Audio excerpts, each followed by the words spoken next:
Namaskar and very good afternoon, dear listener. I, Dr. Renu Tomar, welcome you as to discuss relevance of Indian thinkers on education.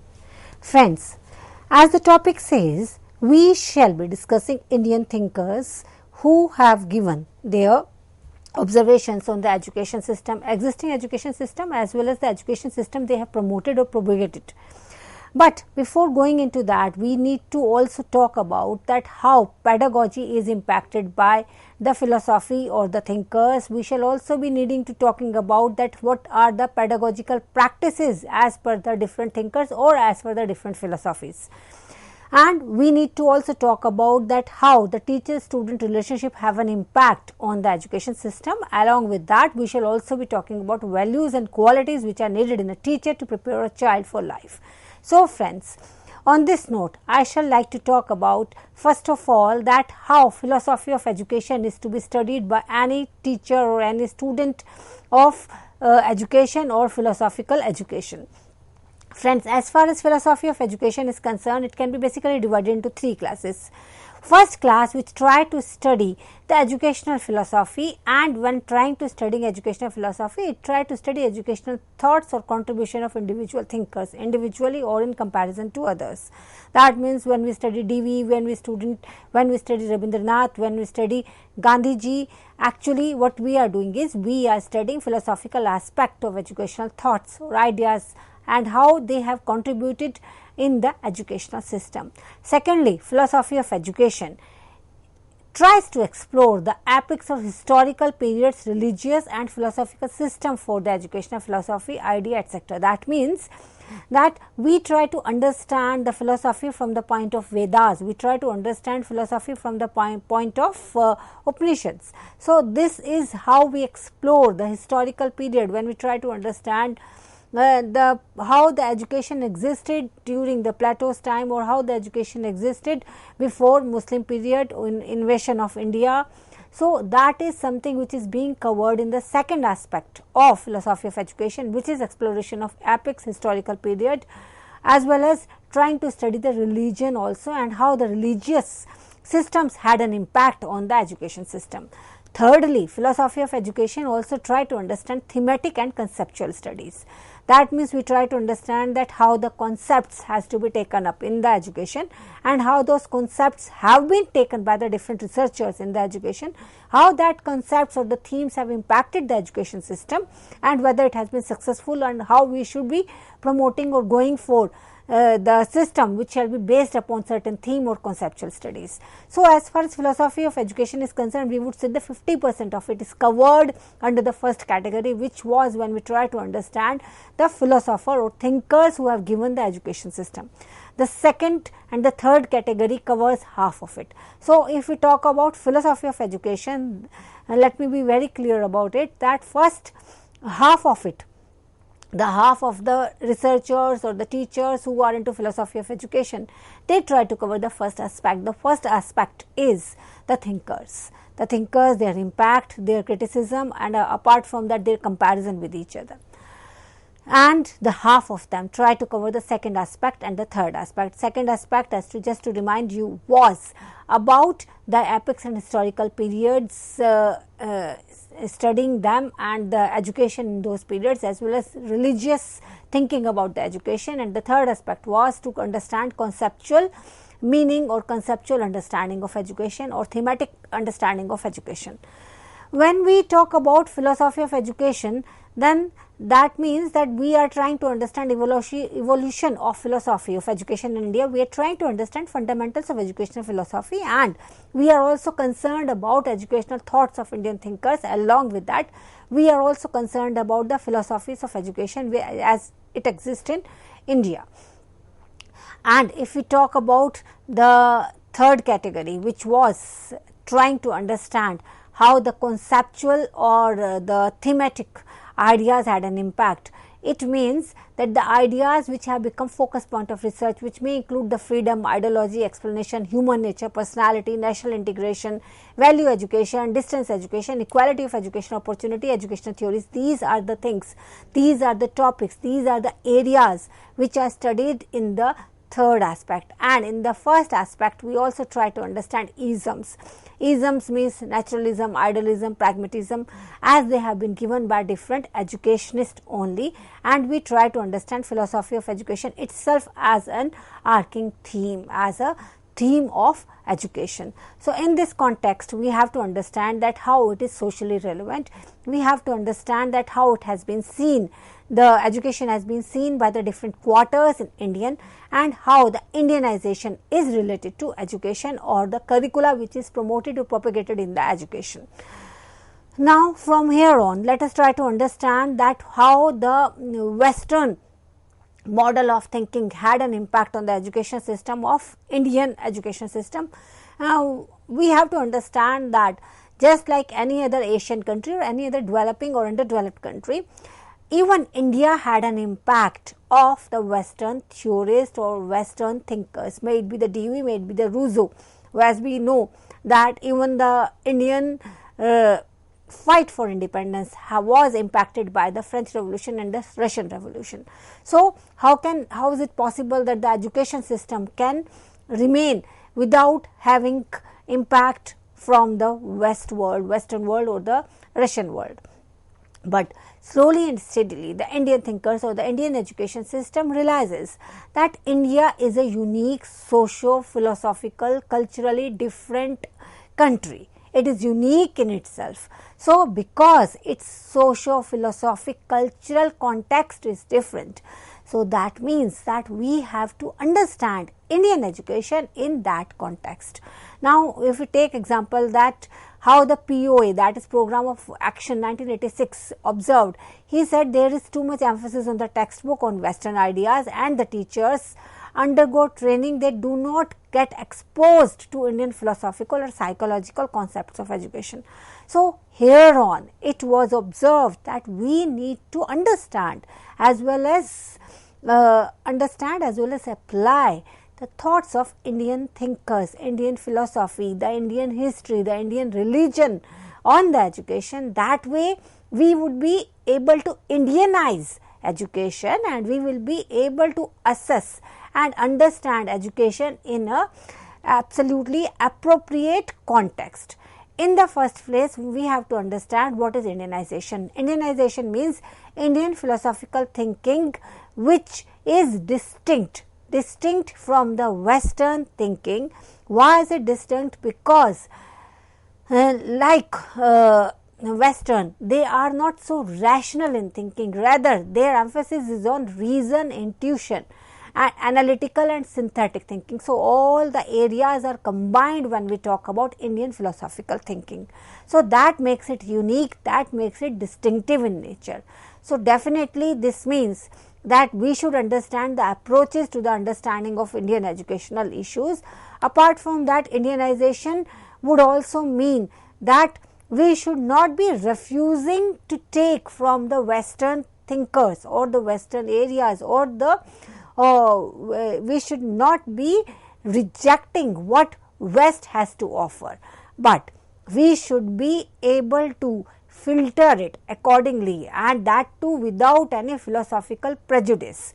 Filter it accordingly, apply in our Indian context, and see to it that it gives kind of a positive output in the Indian context also. So, from here on, what we have understood is, friend, just to bring you to the focus point. The focus point is that India is different as far as socio-cultural context is concerned, and India as a nation has an history, it has an understanding of a religion, it has lot of information and it is unique in itself because of the fact that its socio-cultural context is different, its philosophy is different, and it has got lot of knowledge also, knowledge domain also in its Upanishads and Vedas which need to be studied, so that the education can be focusing on the different aspects and with different intensities on the areas which are required to. So, Indianization means that we should be able to understand, we should be concerned, we deal with, and we should be able to adopt what is of Indian origin. We should be able to understand what is of Indian origin. So, socio-intellectual revolution which took place in the 19th century in the field of philosophy, literature, science, politics and social reform is often termed as Indian Renaissance. Just to recap, who were the people who were there in the Indian Renaissance? As you know, Rabindranath Tagore was one of them. Mahatma Gandhi also propagated certain ideas in education.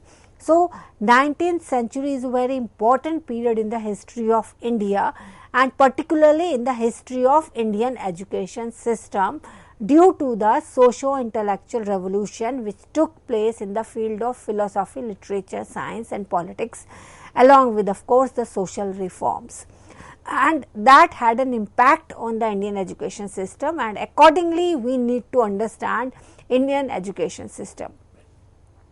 In that Indian education system, we need to understand that it was English educated Indians. They were determined to reform Indian culture, society and religion. And in fact, if we talk about Indian Renaissance, it originated in Bengal during the later half of the 19th century, when they started talking about abolition of sati pratha, child marriage. From there on, they came to the education of girl child. From there on, they are talking about education being affordable and available to every Indian, and that should be free from the gender, any kind of a prejudice based upon the gender, caste, class or economy level. So, from there on the education was promoted to have the different kind of aims, and as far as the aims and functions of education is concerned, they were basically concerned about bringing about social changes, that is Renaissance, and those social changes, for those social changes education was seen as a tool. And as far as the educational objectives were concerned, they were of course gaining an ability, skill, some knowledge, a new attitude, rather than just having merely completed a degree. So, this was the aim or the function of education in the 19th century. And since the achievement of objectives, which usually takes place centuries, it takes place decades, so they were brought forward and they became the aim of the student's career as well as the life beyond those courses, and those aims became the unique as well as universal aims of education system, that is social reform and able to achieve the changes in the society on the basis of education. So, as far as the goal is concerned, the goal is not only constraint to the classes. In fact, it is something which is not just long term, it is long term for the learner, as well as it is also about that taking that aim outside the class and becoming part of the student's life in the long run. So, this is the joint goal of both the teacher and learner, which they try to achieve together. So, as far as the aim of education is concerned, that can be phrased as a goal of a teacher. It is within the scope of the course. The curriculum is just one aim, but there is something beyond the curriculum, and that goal or the aim implies that learner should be educated beyond the curricula. And that is the duty or that is the objective of all the educational institutions, may it be at the school level or may it be at the higher education. So, objective of pedagogy, if we try to understand the pedagogy of different subject, is to promote students' learning and enrich the overall system of education. Along with that, they try to operationalize the methods, strategies and approaches in a well organized manner, and they also have an impact on the student in a way that what kind of beliefs are prevalent in the society, and those beliefs are communicated or transferred in the student by the teacher, because teacher, when she comes to the class, she does not only come with the knowledge, she does not come only with the pedagogical aspect, and she does not only promote the information, and she does not only work at making the student skill, but she also on the behalf of the society also transfers belief as well as value system in the student, amongst the student. And as far as the teachers are concerned, we need to understand that teachers also take it differently. So, it depends upon the pedagogical approach of the teacher, as well as the conditioning of the teacher, as well as the understanding of the teacher and the need of the situation. As we know that the most of the teachers in the Renaissance period in India, that was in the 19th century, they were not student centered but or teacher centered or English centered.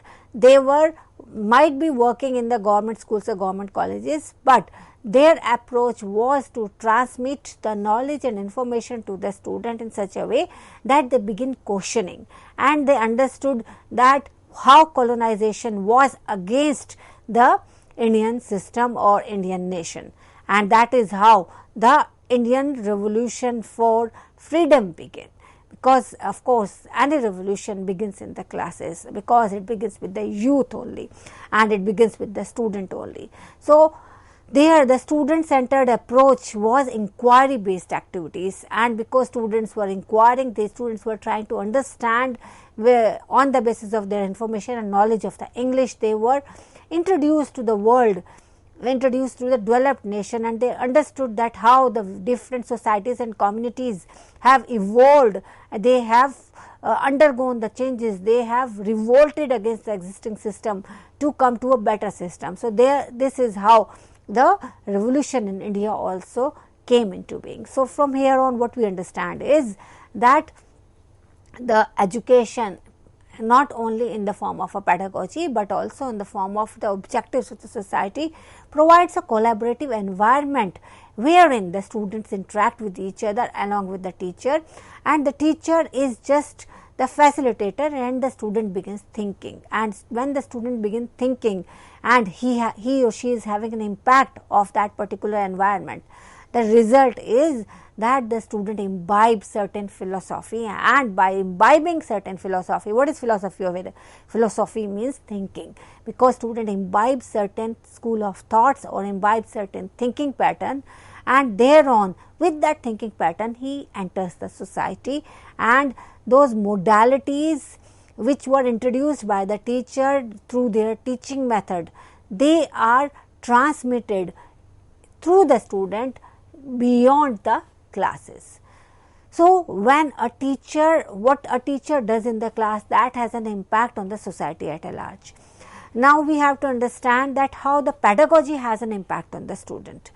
When we talk about the pedagogical practices, it is also decided by the subject which teacher is teaching. Suppose the teacher is teaching science, so that means she will be talking in the terms of experimental method or the project method, and because the purpose of learning goal will be to make student experiment, to make student inquire, to make student question, and thereby come on their own conclusion, on their own ideas by experimenting with the things, because that is the basic idea of the pedagogy of sciences. So, the student, who would be the student who would be successful? Those who have learned the thinking.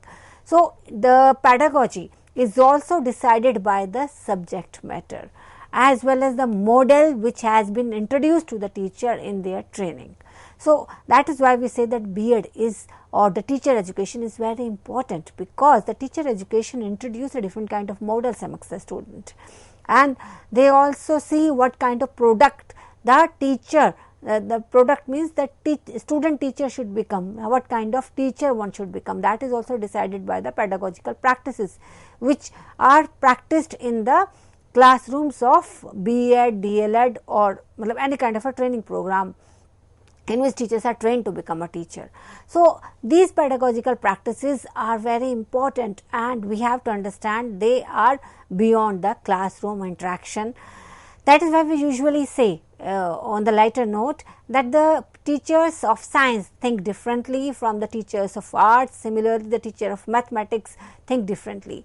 And we also say that it is not just the vocabulary of the subject which has an impact on the individual, but also the thinking of that subject. And usually you find that a person who is from the literature background thinks differently in comparison to the person who is from the engineering background or mathematics background, or we would say the psychology background. So, those background have an impact on the student. Why? Because of the pedagogy which is transmitted in the classes, that is teaching learning activities which goes on in the classroom, and apart from that the knowledge which slowly and steadily the student gathers, the thinking, the mode of thinking which is developed through the pedagogical practices. So, that has an impact on the thinking of the person. So, learning activities are not just learning the information and knowledge, but also has an impact on the aptitude of the student, attitude of the student, as well as the thinking of the student. And in fact, why does it have it? Because the student is not just following those methodology, the pedagogical methodology, but also the assessment is also accordingly done, the engagement of the student is also accordingly done, the models which are operated in the classes, made with the constructivist model or any other model or experimental model which is taken in the class by the concerned teacher, that is also varying from one subject to another, along with that the thinking of the teacher. So, the two aspects are very important. This is something which we need to understand. We need to understand that the strategies do have an impact on the students, as well as the beliefs of the teacher have an impact on the learner. Along with that, of course, we have an impact on the student because of their needs also. And from where does those needs come? Those needs are not personal. Those needs come from the society in which the student is living, as well as the internal motivation which exists in the student. So, now let us take example of certain pedagogical practices. If we take example of classroom discussions, what does happen in classroom discussion? Here the students are allowed to learn from each other. If the students are allowed to learn from each other, that means the social impact which is there on each student, that is going to have the impact on other students also. So, it is not so that the student will be limited to one's own community or one's own society from which he or she is coming.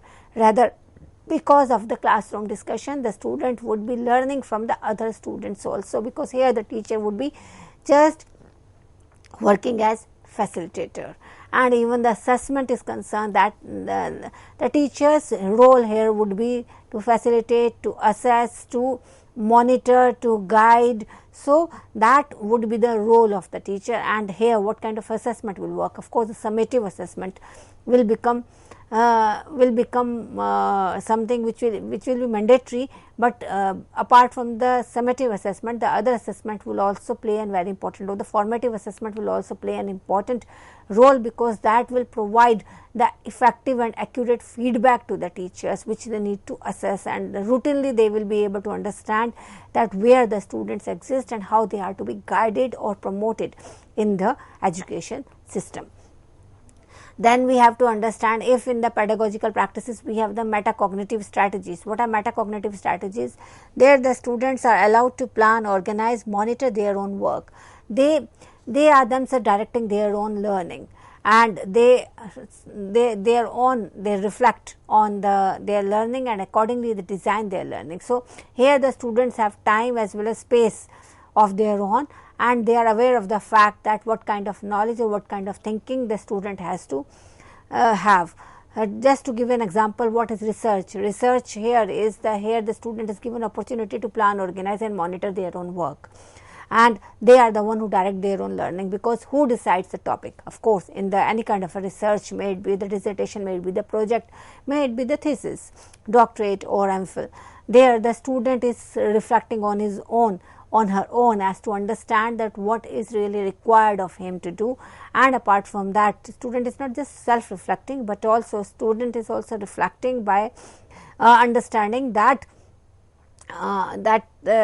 what interest does he have, or what kind of attitude does he have, and accordingly he takes a topic. The student, just to give an example, some students like to take up the philosophy of education as their area, others like to take psychology of education, others like to take the teaching practices oriented. That means they would like to study that how the pedagogy, the different kind of pedagogy which are used by the teacher in their class have an impact on the learning behavior of the student. So, These areas are decided by the concerned student on the basis of their interest. They are the one who organize their researches. They monitor their work and they direct their own learning, and of course, because they have the guide. Here the teacher works as a guide, as the word itself says guide. Guide means guide is going to just guide the student. Here the teacher even won't be working as a facilitator, rather just would be guiding the student. Another pedagogical approach which we need to understand in class is that when they collaborate with their colleagues, in fact, it has been seen that to become a good teacher, the teacher should not live in one's own space. The teacher in fact should be earnest learner. The teacher should be trying to learn from the different teachers, not just her own area or her own subject, but also from the teachers of different subjects also. Because if they are earnest learner, they are able to contribute better in their classrooms. So, spending time with their colleagues, talking about their problems, talking about the behavior problem in the classroom, that always have an impact in the learning behavior of the student, teaching methodology of the teacher, and thereby the knowledge acquisition improves in the class. So, here we have to understand that when the discussion goes on, maybe in the staff room, we say the teacher is gossiping in the classroom, in the staff room, they are not gossiping, they are trying to find out the needs of the student, they are trying to understand what the student already know, they are also trying to find out what the student need to know and how they can be oriented, what kind of approach they should be taking up, whether it should be child centered approach or the teacher centered approach, whether the lecture will be the appropriate methodology or just the inquiry method, experimental method would be the appropriate approach for that particular subject or particular topic or particular area. That is discussed, and accordingly the teachers come down to the new kind of knowledge. That is why we say that the teacher is forever learner, and the teacher who has forgotten to learn, that person cannot remain a teacher for long. That is why we usually as a teacher we say that we are students of education, we are students of particular subject. Why do we say that? Because if we are studying, only then we are teaching. So, we have to understand it that from the aspect that every policy has taken into consideration, may it be the Shiksha Abhiyan, may it be the National Curriculum Framework 2005 or may it be the RTE Act. They have taken all these into consideration, and they have represented that how the several efforts need to be made as to guarantee access to the minimum standards, and those guidelines have been given by the different policy framers, different administrators, so that learning can be improved. But of course, we have to understand that why there has been so much discussion on the making education child friendly, making child centered education, because of the fact that it has been studied, it has been looked into by the educationist. There have been evidences which shows that the students have the positive and effective relationship with their teacher. It has been seen, if we talk about the teacher student relationship, it has been seen that if the relation between teacher and student is good, healthy, then both of them are benefiting. How are they benefiting? The student, if he likes the teacher, then he would like the teaching of the teacher as well, and if he likes the teaching of the teacher, that means he will like that particular subject also, and if he likes that subject also, he will enjoy that subject, the learning will be more and the student will be benefiting that way. And as far as the teacher is concerned, if he is able to find out certain relationship with the student based upon the education, then naturally what will happen is that relationship will make her do better in the education system, because if she is having a positive impact on the lives of the student, she will feel satisfied with her own subject, with her own knowledge, with her own teaching faculties, and by building rapport with the student, she would also be getting a kind of a satisfaction of being a good teacher. So, teacher-student relationship has an impact on not just students but also teachers. So, improving student-teacher relationship has to be in the center. It has to be in the center as far as education system is concerned. How that can be improved? First thing which we have understood is that teacher-student relationship can be improved, and if it is improved, then we would be able to improve academic achievement. So, to improve it, First of all, the aptitude and attitude of the teachers have to be changed. There has to be space and scope provided to the teachers as to build personal connections with their students and thereby raise the intrinsic motivation in the students.